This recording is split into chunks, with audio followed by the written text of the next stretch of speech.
Jean from Happy Indulgence, and it has been a while since I filmed a video.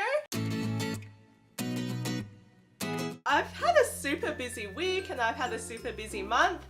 If you've been catching up on my blog posts or my social media, I basically went down to Melbourne for the last weekend and went and saw Patrick Ness, which was super enlightening and had me thinking a lot about, the author community and author privilege and the online community. So that was a really enlightening and really fun trip as well, just meeting up with so many bookworms in Melbourne. So thanks for everyone who came out and saw me and who said hi. I had an amazing time. If you're looking for my wrap up on what happened in Melbourne, I'll leave my blog post down below. We also just came back from the Love Ya event in Brisbane, which was yesterday. So at the Love Ya event, I talked about book blogging and book reviewing with YouTuber Piera Ford, and we had a really great time. It was a really insightful discussion. I also got to meet a lot of fantastic authors, fantastic readers, and it was a really great event. So hopefully I'll be putting my vlog up for that event up soon on my channel. Other than that, during April, I know it's a bit overdue because April was like 2 weeks ago, but anyway, during April I read 11 books. Half of these books I've already covered in my Superhero-a-thon wrap up, which I'll link up above, so I'm not going to go through those books again. So I'll just go through the rest of the books that I read in April. I listened to 2 audiobooks, both of which were 5-star reads for me. So the first one I'm going to talk about is The Gentleman's Guide to Vice and Virtue by Mackenzie Lee, I think is the author.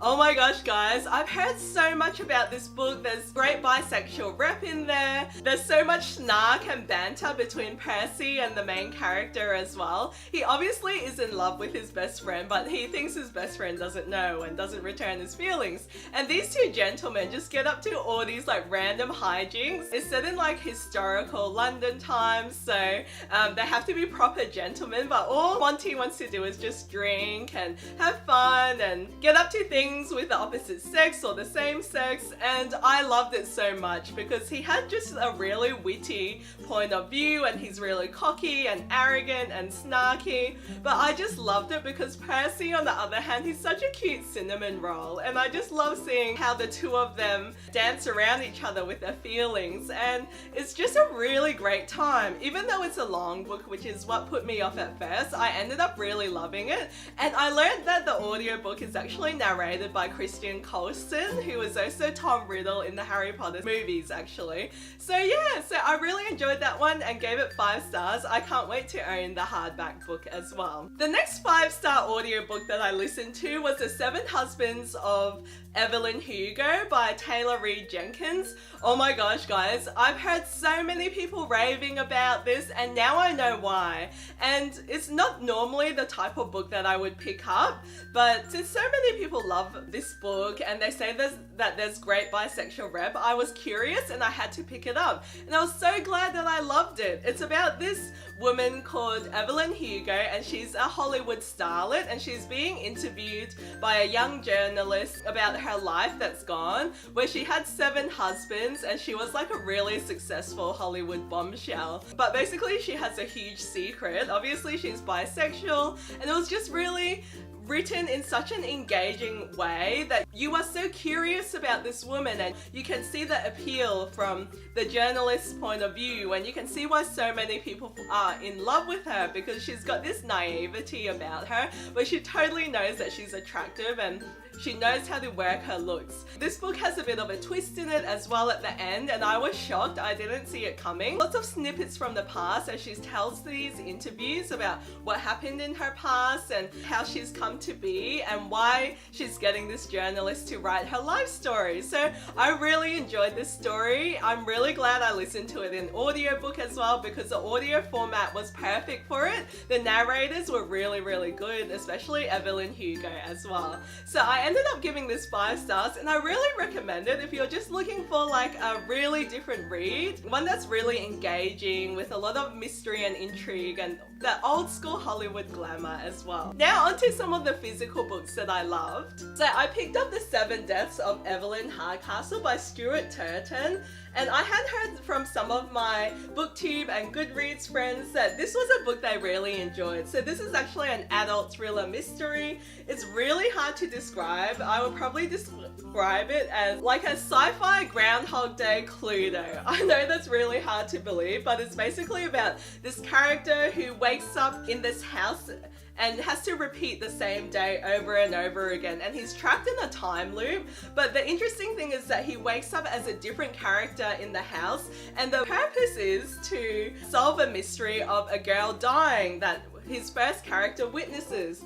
Oh my gosh, guys, like, in order to write this type of story, you'll probably have to have one of those crazy crime boards with like different things linking to different places, with all these different characters interacting with one another, because he still holds the memory of the past and of each character's eyes and thoughts and actions that he's lived. It's such a creative read, and I was really enthralled with this book, even though it's quite a thick book as well. Like, I just wanted to know, you know, who killed the girl, what each and every character brought to the story, because as he was seeing each and every character's perspectives, he adopted some of their personality characteristics as well. Gosh, guys, I was so satisfied with this book. It's a really unique read, and it took the author years and years to write, and I can see why, and it was worth it, because there was just so much mystery, so much intrigue, and a bit of that sci-fi twist as well, where you're like, oh my gosh, could that happen? And oh, I just loved it. I ended up giving this 4.5 stars. Just a bit of a warning, because I found there were a few anti-feminist scenes in here. So one of the characters is an abusive drunk, and he's a bit of a rapist. For those who find like rape or domestic violence to be triggering, should take a warning as well. The next book that I read and loved is Small Spaces by Sarah Epstein, and this is an Aussie YA read. It's one of the best thrillers I've also read. I absolutely love psychological thrillers with unreliable narrators, and this one features a girl called Tash, and basically when she was young she had an imaginary friend. Now that she's a teenager, she thinks this imaginary friend has come back to haunt her, and you know, you don't really know what's going on, because she seems to like witness a lot of birds dying and a lot of like disturbing scenes, but then when she looks again it's not really there. So you're like, alright, does she have schizophrenia? Is she just conjuring up things from the past? Is it actually real? Is her mind playing tricks on her? This book was so creepy, and I loved it because I love those psychological thrillers with unreliable narrators that don't really know what's going on. And the best thing about this is that, you know, there's a whole like creepy haunted house scene and amusement park scene with like a shadowy figure. The best thing about this is that I was so creeped out at night that I kept on thinking about it, so it's probably one that you read during the daylight.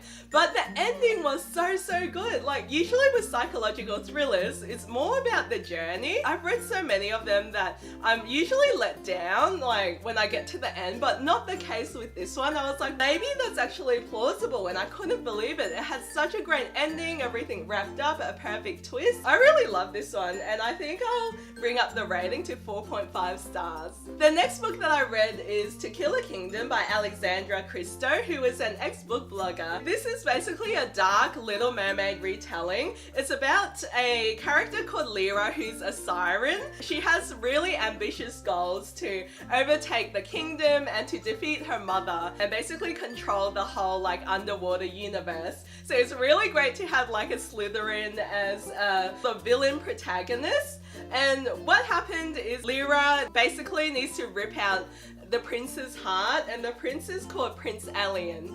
So basically when they meet, she's turned into a human. She can't use her siren powers anymore. Obviously she's still ambitious, she's still like super snarky, and she's violent. Like, she has violent tendencies, guys. I really love the snarky banter in this. Obviously things turned a bit romancy, because it often does with YA. I really like Prince Alien as well, because he's like a make-believe pirate, and all his subjects around him are like, oh look, he has dreams of becoming a pirate, and let's just pretend that he is one. So I really ended up enjoying this one. There's a bit of gore there, so beware about that. But yeah, when it comes to like the siren mythology and and the way these two characters interacted with one another. Like, I found the side characters were a bit forgettable as well. Like, they were just pretty much like chess pieces. But I really like the main two characters and the interaction with her mother and the other sirens as well. So there's a bit of family in here too. So I ended up giving To Kill a Kingdom 3.5 stars. It's a great debut, guys, especially if you love The Little Mermaid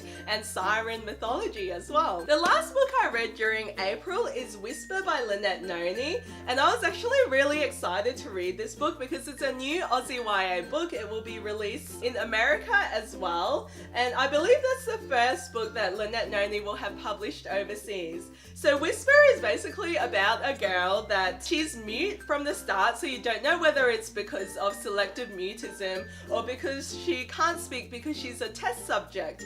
And basically one day she gets pulled out of her laboratory and her test environment. The people around her treat her with kindness and she's wondering what's going on. I thought it was a really intriguing start, although I struggled a bit with it at the start. Basically it turned out to be, you know, your whole usual like special subject sci-fi where they have superpowers and there's something going on there. I know the concept is all about like the power of words and using your words in a willful way, but then I thought it felt a bit stereotypical in a way. Like, you know, the whole special snowflake, she learns everything easily. Obviously there's something special about her. Yeah, so I ended up being slightly disappointed with this one because it felt like a lot of other YA reads with a lot of tropes in there. It felt a bit like Akane, which is Lynette's first book as well, where the main character just learns everything so easily and she's so special. I found like this one, she had less of a personality as well. It's more so that other people around her were treating her like a special snowflake too. Overall, I found the concept to be really intriguing, but it was just full of plot holes and I wasn't a fan of the characterization either. It was still a really great read though. Like, I really enjoy Lynette Noni's writing and the banter that she writes is fantastic.